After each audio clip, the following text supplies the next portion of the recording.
Good evening, rockers. Vegas Rock Goddess here on the Rocks, total entertainment.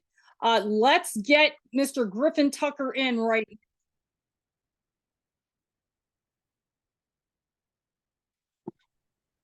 Hello. Yes, All right. we're here. Amazing. Sometimes there's a little glitch or whatever. You know how that goes. Well, welcome to the show, Griffin. Thank you so much for taking the time to talk. I know we've been trying to do this for quite some time. Yes, it's very good to talk to you. I'm glad we can make this work. Yeah. Because I remember when I was on Keep Rock Alive, and Mike Petrelli is like your biggest fan. And yeah, I mean, it's been a while since I've been on there because pandemic hit and everything happened. So I developed this show for all the rockers out there, and I'm so glad you're on. Absolutely. I'm really glad to be a part of it. I'm Oh, really amazed. It's amazing that you've got this started. yeah. So let's talk, the fans out there who don't know a little bit about your rock history. We're going to get into Classless Act, but I really want to talk about your roots because you really started out as a young player. So let's kind of take it back a little bit. Why don't you let the viewers know exactly when you picked up that guitar and fell in love with it? Well, with guitar, it came a little later down the line, but I was 8 years old when I started playing guitar, and not too long after that, maybe like a year later, I was starting to play guitar in a Beatles tribute band. I was playing drums in the band, but occasionally I'd come out front and play some guitar. And then from there, I joined like a Kiss tribute band, and I was just playing, music of bands that I love. And from there, I joined Zendaya's backing band when she was doing a solo artist run, and I was playing extra guitar, extra keys, a little bit of bass there. And then from there, I think from there I started my solo project and started making my own music and playing all the instruments to my own stuff. Um, and yeah, I from there there's been some other projects, but I was a solo artist for 8 years before I joined Classless Act. Right. And I mean, I've heard some of your like previous stuff. I'm a big fan. And like some of the songs that I wrote them down, stuck out was Believe It. I love the beginning of that song and the intro. It's so great. Because you do all your own songwriting, right? Yes, I read all the music. And my mom actually helps me with the lyrics because I'm not really lyrically minded myself, but all the music to the vast majority of my songs, including "Believe It," is all written by me. Yeah, I mean, you visually are such a great guitar player. Because I know the one video, Light It Up. Oh, I love it. Who directed your videos? Oh my goodness, I'm just terrible with names. I think ooh, what was his name? I cannot remember. That was, gosh, was that 6 years ago now? 7 years I think ago? it was about 6 years ago. Time is flying by. I I know. cannot remember the names right now. But that's okay. Visually, that's a great, I mean, all your videos are great because I know you have some audio YouTube stuff too, which is amazing as well. But Thank you. yeah, moving into 2024, oh my God, I saw you last year at the Def Leppard Motley Crue huge tour. We're going to talk about this at Allegiant Stadium right here in Las Vegas. And let me tell you, I was more excited to see you guys than I was the other bands. I mean, seriously, we just got there and you guys just hit the stage. How was your experience playing in front of that many people? I mean, it was all surreal. There were so many parts of it that just kind of made the whole experience for me and the whole band. But yes, getting to be in front of that many people was just so amazing and so just like we couldn't have imagined being in that position before we actually got there.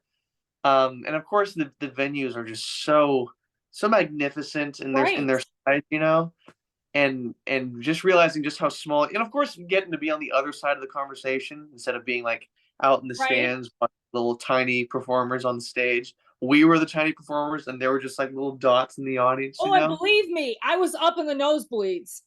It was yeah, it's really crazy because you know we're so used to having such a close relation to the audience in, you know, for normal shows, or at least our normal shows. And there's that immediate like energy, that flow of energy we give it to the audience that comes right back with this, you know, in the stadium setting. It's just so removed, and it was so different for us, but I mean it was an incredible experience, and of course all the people that we got to meet on that tour were just so kind and so welcoming, so it was an amazing experience. I'm sure it was a life changing experience for you and the whole band. Your even the sound that night was absolutely incredible coming out of those huge PAs. If I felt like I was right in front of the stage with you guys. I mean, yeah, the people who work on those kinds of tours, especially because we got to see all the behind the scenes and just how many people it takes to make something Right. like work with four extremely, you know, talented legacy, just like really like household name bands. What it really takes to make a show like that work, and of course, everyone who was running the sound at that venue was just, you know, at the top of their game. Yeah. Now you guys have a new record, right? Yes, we released Out. it ago. Yeah, exactly. So it's incredible. The sound, I mean, you know that sound, you know, it's hard to describe. I was talking to I was talking to Will Martin from Earshot about this. That 80s, 70s kind of feeling is coming back. Am I not right, Griffin, in 24? I certainly hope so. I mean, there's definitely an audience for that kind of feeling, and I feel like we've started to tap into it, and Yeah. I'm very happy that we found people who feel the way that we do in our music. Yeah. You guys have that groove. You guys have that late 70s, early 80s groove. And I think that's really what caught my ear the first time I heard you guys. Well, thank you. I mean, I wasn't very involved in the making of the first album. I did get to play on two of the songs, "Time to Bleed" and "Classless Act." But I mean, Derek and Franco are the main songwriters, and they're very talented at what they do. And so are Dan and Chuck, who wrote a little bit of some of what you hear on that album. Yeah, it's really pretty incredible. The viewers, if they haven't heard it, go get it because it's really killer. I think in 24, you are this is going to be your year, Griffin. Well, This is thank you. definitely not that last year wasn't because you had that huge tour with, you know, Leopard, Motley Crue, and such. But um, tell me a little bit about what's going on with you right now musically. Well, right now we're gearing up for releasing more music. We just actually a couple days ago I just got off tour with the band, and we've been working on some new stuff and playing new songs live, which has been really amazing because that's really the greatest way to get the kind of reaction that we need to figure out what's actually going to go on the album. And Right. even with that reaction, we're still just kind of like maybe this one, maybe leave this one out. So it's a very long and tedious process, but we're working very hard and we're writing a lot, and we're definitely hoping to get it out by the end of the year. And beyond that, I mean, I'm working on my own music. Outside of that, I think we all are to some degree. Right. Um, just because we're so musically, you know, I guess Yeah. prolific is sort of the right word, but Yeah. we all just kind of live the music, so we there's so much that comes out, and not all of it gets to go on a classless record, that we, you know, we all have to explore our own avenues Oh outside of class. yeah. So we're all exploring the music, and we're writing, recording, and hopefully getting it out there as soon as possible. Now, are you do you live in Nashville? I live in I go back and forth between Dallas, Texas and Los Angeles. Oh, okay. So you're kind of in between. Um, because your name was really being dropped a lot when I was in Nashville last year, at Rockin' Pod Fest. So, I mean, yeah, I mean, Nashville is a great Dallas. I mean, even Austin right now is really a hot area for music, in general, rock music particularly. But yeah, your solo stuff is amazing. I'm sure you got to keep those juices flowing, and get some new fresh material. Are you going to be working on a new record too, Griffin, right now? I certainly hope so. I think a single is will be coming sooner than a full record. But there's a lot of music that just needs to find its place in a package, I suppose. Yeah. What are some of your favorite guitar players? I can only imagine, but I want to hear it from you. Some of my favorites, Jimmy Page. Jimmy Page was just such an emotional player, and I love that about him because it wasn't so precise to the point of being perfect, but you kind of love the imperfections. You want to hear the emotion come out of what's not perfectly played. So that's a big one for me. But of course, I love Angus Young. I love Brian May. I love George Harrison. Guitarists like that. David Gilmour. I'm sure there's many that I'm forgetting. Those are And those. yeah, one that comes to my mind, Stevie Ray Vaughan. I feel like you have a lot of him in some of your songs. That's Really, yeah, that really come like kind of like the blues kind of edge as well. I guess that's just the Texas in both of us. It kind I of just think comes out. so. Yeah, I think that's probably what it is. I mean, like I said, Texas has been such a hotbed for rock and roll, you know, from decades ago. So yeah, for sure. I totally feel that vibe. Now, do you only play Gibson or do you play other guitars as well, Griffin? I've played other guitars in my past. I played a Brian May model before. Like a Telecaster before. And some other guitars. But right now I've fancied a Gibson Les Paul going through a Marshall. Is that your favorite? At the moment, it seems to always change. I mean, I guess whatever's in my hand is my favorite. I'll even take. Actually, at one of the stops on tour, I had like a little cigar box guitar, and I was just playing that backstage just because it was hanging up on a wall. And I was like, I want to play this for the show. I didn't end up doing that, but I always love if it makes a sound and I can kind of make my way around it. I mean, that's usually what my favorite is. That's awesome. What I was going to ask you, what are your views right now on the music industry? There's been a lot of buzz on, bands not being able to play because of costs on the road and sticking to their hometown areas to play. I don't know if that's like in your wheelhouse, but tell me your feelings on how the struggle is in your neck of the woods in Dallas with some bands. Well, I mean, with classless and trying to tour the country, which we just got off our fourth tour, which we feel very very fortunate to have been able to do that in such a short time. It's tough because especially with band like our band is a five piece, so it takes that much housing, that much food, that much all of that stuff on top of the gas and making sure that we're getting on worthwhile tours, that we're not just spinning our wheels. So I mean, I think it's always costed, a fair amount of money for at any given time in the music industry. Um, but I mean, especially for like bands that are just starting out, it's even harder to kind of to really get that footing to be worth that amount of money to be able to get paid that so you can spend it on touring. So I mean, it's always, but if you work hard and if you have the goods, I mean, you should be able to get at least a good sum of the money. And we feel very fortunate that we have some sort of chemistry that's able to translate and people are willing to spend that kind of money on us. Yeah, do you have any advice for any young players out there that are in bands that are struggling?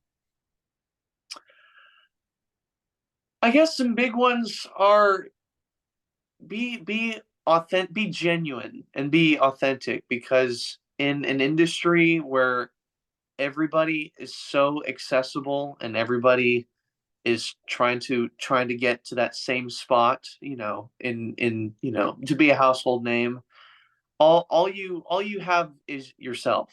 And if you give yourself, there will be one other person out there who thinks, oh my gosh, I feel that same way too about whatever you're singing about, so I'm going to keep listening to you because I know that you are the only place I can get you.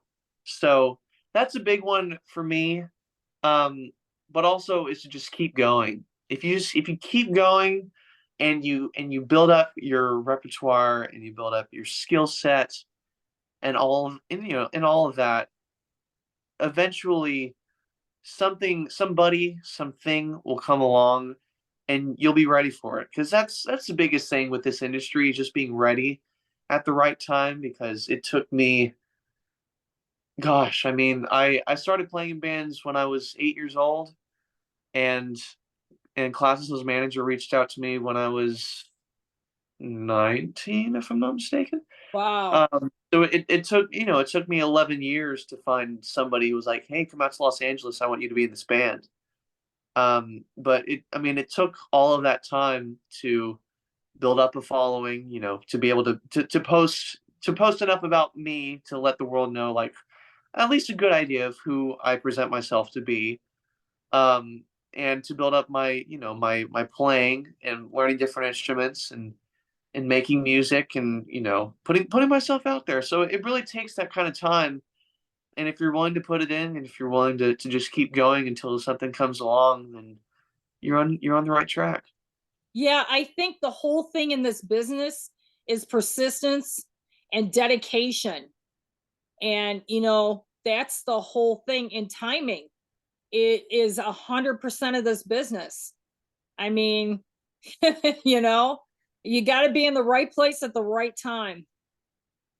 Absolutely. I mean, because it's in a way that a lot of other businesses are. It's a people business. And in the same way that I'm very fickle at times. I can change on a dime. Like other people and other bands, something may change drastically, and they need someone to come fill in. Whether it's just like a one show deal, where like some band needs you for a show just to fill in, and help them out for one thing. And then it turns into one tour, and then it turns into like opening up for a band for one tour, or joining a bigger band and helping them with their big tour, or some manager saying that they believe in you, and they want to explore an album or a 5 album deal. Right. Like, there's so many steps to there's so many different ways to explore music with other people. And it takes just being in the right place at the right time. Yeah, and I think making the right connections is really uh, a deal breaker for a lot of these bands. The more they meet people, the more they get themselves out there, like you said, they've got a better chance of getting seen. Absolutely. Yeah. I mean, it's crazy this business the way it is right now. But so when are you getting out and playing some solo stuff? Some solo stuff, it's very up in the air, but I am hoping to do something at some point. It's very, yeah, it'd be nice. But there's some stuff in the works. I'm very devoted to classless right now, and Right, I really want to make sure that is steady and going. right. Um, but at some point, I am hoping to make something on my own, and to take it out to a Branch show. out. So Yeah, are you guys going to go back on the road then for the summer? I hope so. I mean, we just got off the roads. We do need a little break from being Right. in the did 20 shows in 25 days, which was Wow. quite a bit. But we're hoping to keep writing at least a little bit. Maybe record before we get back out there. But I mean, we would love to keep playing shows. We'll probably play one or two shows, around LA, if it's not San Diego, Lancaster, like, areas around LA. we might play. But I mean, we're young and hungry. We want to keep going, so hopefully we'll get out on the road by the end of the year. Yeah, there's a lot of festivals this year that are getting out there. So I'm hoping to see you guys back on the road. That'd be great Absolutely, we'd love to. for sure. What here, I'll give you a couple before I let you go. I want to give you a couple questions. What was the first record, Griffin, you brought with your own money? That I bought with my own money.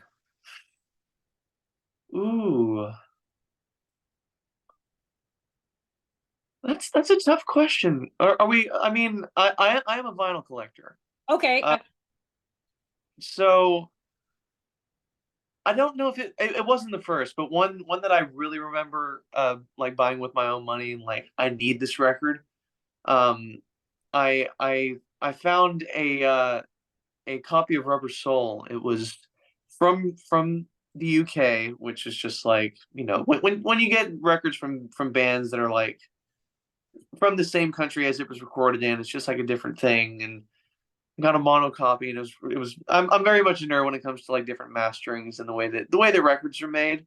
But I remember it was an early '80s mono copy of Rubber Soul made in the UK. Nice. How about the first concert you ever went to?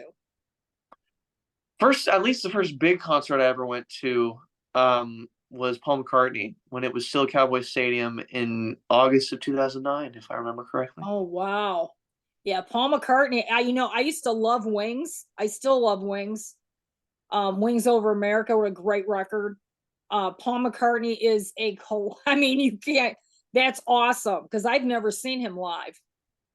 I mean, he's the living legend, isn't he? I mean, he's Oh been yeah, doing this for over 60 years and he's still making music after all of this time, after he's lost his songwriting partner, his wife. I mean, he left two bands that made such an impact, and he's still going. And he went to number one with, I know, with Egypt Station. I think with McCartney 3, although I'm not sure. But I mean, he's still yeah, just in love with the music just as he was when he was in his teens and in his 20s.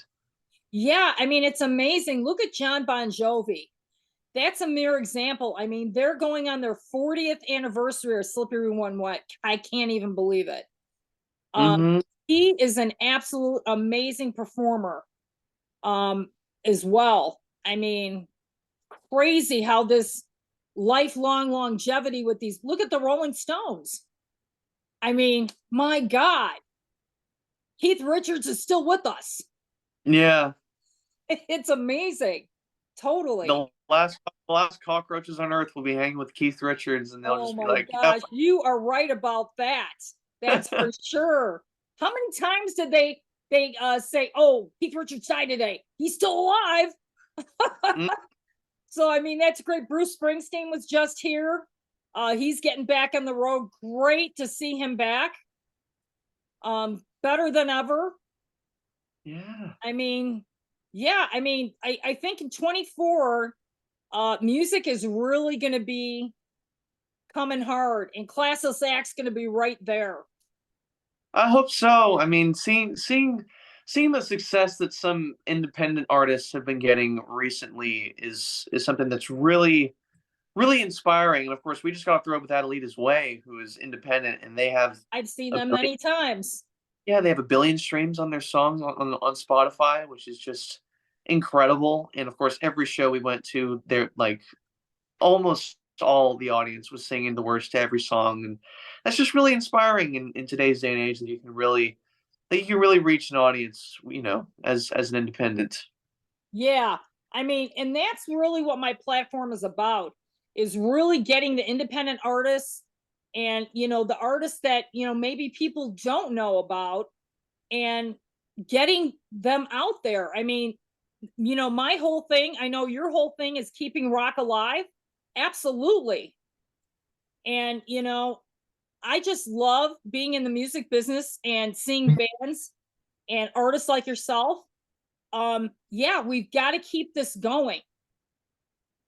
Absolutely. I mean, it's a movement, and it can't be carried by one person. I mean, Right. there's a lot of great bands out there, and as long as we all keep supporting them and making sure that they're heard by enough people, I mean that's what the movement's about. Yeah, and getting out there and playing live is like a huge deal for a lot of bands. But let's keep in touch, Griffin. I want to get you back on the show later in the year, and we'll do a recap and see what's happening with you. Definitely keep in touch. And I really thank you for coming on, because I think it was important for the viewers to hear your story, and really embrace Classless Act, because you guys are the hottest band in 24. Well, thank you so much. I really appreciate that. Thank you for having me on. Yeah, and we will keep in touch and we'll talk soon. All righty. Thank you so much. Thank you. Take care. We'll talk soon. All righty. Okay, bye-bye. Bye. Griffin Tucker, what an amazing artist. He's one of the most underrated guitar players I think that I've heard over the past 5 to 10 years. So definitely watch for him. If you want to catch some of his music, go to his YouTube page, griffintucker.com. Also has your latest on him, and classlessact.com. You can catch both of them on spotify.com. This is the Vegas Rock Goddess on the rocks, total entertainment, and I will see you next time.